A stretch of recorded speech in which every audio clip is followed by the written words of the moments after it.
Hi guys, today this is Xdega here. Today I'm going to be commentating a match between Nitro, my buddy, and Reckful. This is going to be a Paladin versus a Warlock, and as we can see, the match is queued up right now. My friend Nitro, he's playing the Paladin, and Reckful will be playing the Warlock. So you can see he's immediately throwing away two of his high cost cards because he doesn't want to use those. Well, he won't be able to use those right away, and he's not going to sit there and hold on to these cards until late in the game. So what he's doing is he's keeping his low cost card, and he's obviously going to hope that with this mulligan that he's going to draw a couple of possibly lower cost cards than 7 mana. And he did well. He got some low cost. He got a Murloc and a Priestess, and then he drew his first draw was also a 1 mana cost. So he has a very good position to be in right now at the early game. He has a lot of options available that he can do with just one card and 1 mana. So he's going to begin with his Argent Squire, and that's a good play. That's a card that it's not taunt, but it has that defensive Divine Shield, which, you know, if he buffs it and makes it a taunt, then it's going to be a little bit more formidable.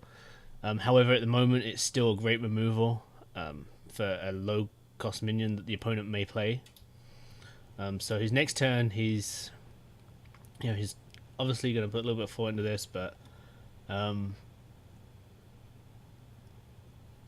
I mean, it's kind of hard to say what he's going to do now, but I guess he's going to buff that minion, and that's a good call because, you know, buffing it early, he then goes ahead and plays a Priestess. That's given him a lot of aggression early game, which is really nice to have. You want that immediate aggression if you can, but you at the same time you don't want to overextend. And at this point, Nitro's definitely struggling because he only has 2 cards in his hand. This could be bad, and of course, Reckful plays the Silence, which that was a huge silence because that removed 2 huge buffs that minion had: the Divine Shield and the Blessing of Kings. But, you know, Nitro bounces back. He plays, gets another Divine Shield out there, and he's doing pretty well at the moment. Obviously, the card advantage is in the side of Reckful at the moment, and you know, we're just gonna have to see how this kind of goes, because at the moment it's very early in the game. It's very hard to say, and oh man, there's the Twilight Drake. Now Twilight Drakes a very powerful card. It's one of those things that it just comes out of nowhere. Your opponent will have several cards in their hand, and then boom, there's that Twilight Drake, buffed up, nice and strong. Nitro went ahead and played a defensive taunt minion, and he's going ahead and he's just trying to get some board presence to try and overwhelm Reckful at this point. And I mean, it may work out well, but really it's not a good spot to be in when you only have 1 card in your hand.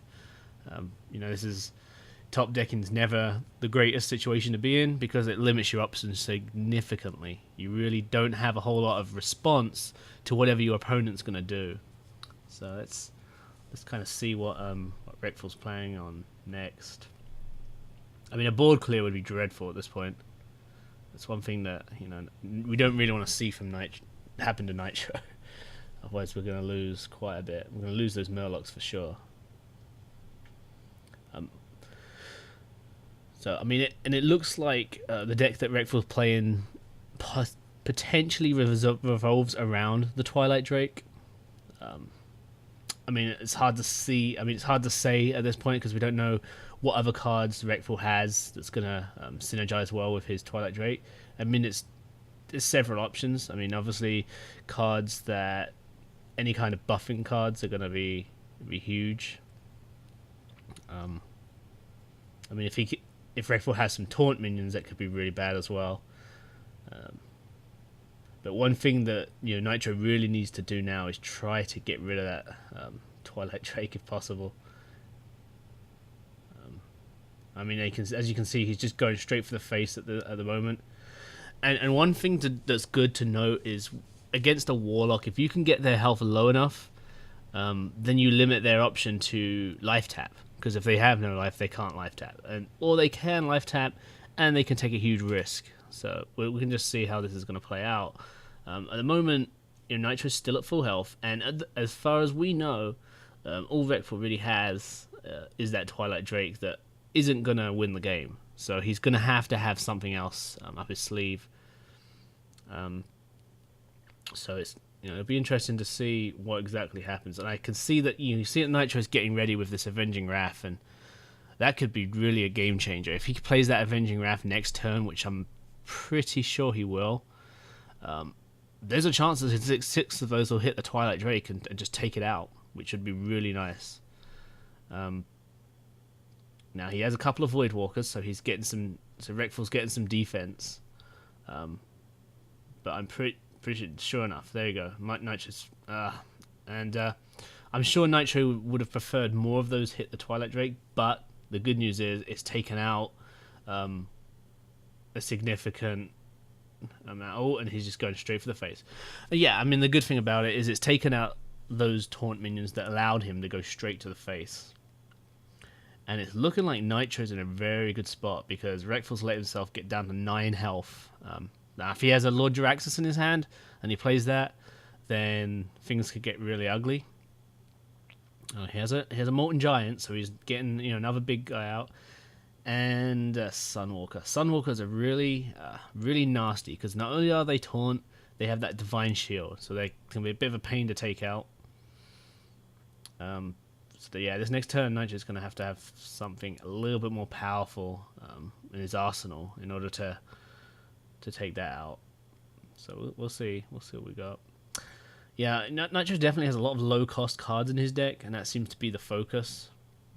But yeah, he's in a kind of a tough spot now because he's going to probably run a lot of minions at that Sunwalker until he actually there he goes.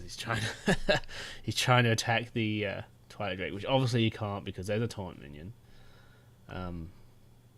He's gonna have to take out that taunt minion, and that sucks because he's probably gonna lose some board presence in order to do that, unless he has some good removal, which the chances of that in a Paladin deck are not very high. I mean, the Paladin has some great cards like Consecrate, which would be nice if he has a Consecrate in his deck.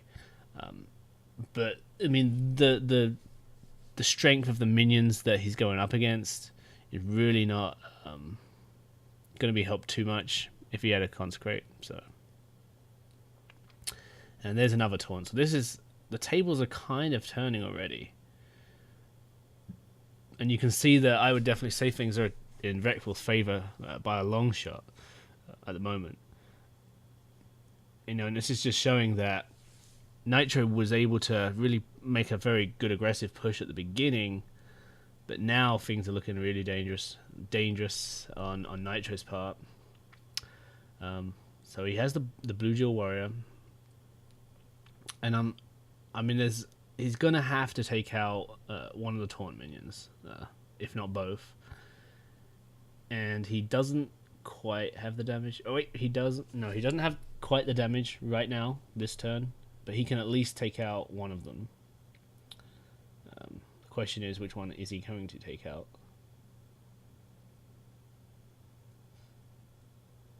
It looks like he's kind of bouncing between the two, and he's not sure which one he wants to kill. So he's both down to 2 health. Yeah, at the moment it's really a tough spot because there's not really a whole lot of solid options that Nitro can make at the moment that are gonna win him the game. That's for sure. So he's gonna play a Silverhand Recruit. He's gonna heal himself up a little bit. But I mean, at this point, it may be already a done deal. We can see what happened. Okay, so he's taken out the Sunwalker. He's really crushed his board presence now.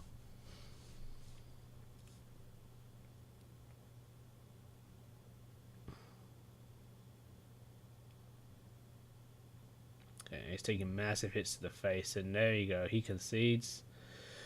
Good game to Reckful. So that was a good match to watch. And what it really did illustrate was definitely this idea that you can be aggressive, but you have to have that defense available to you in order to keep you alive, and you need to be able to